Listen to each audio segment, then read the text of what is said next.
Бла-бла-бла.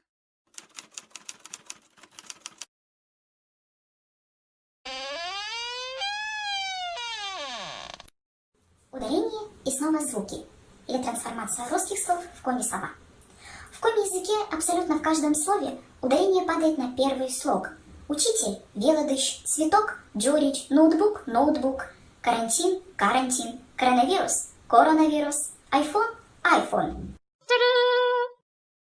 Бла-бла-бла.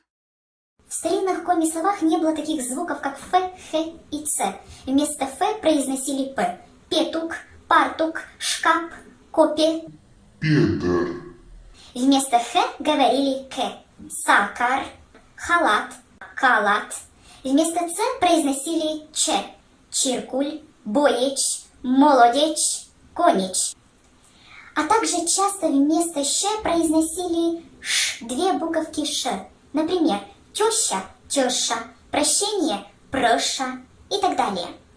А верманед и он тадмавну кучунтая кывьяс. А сможете ли вы сейчас угадать, какие это слова?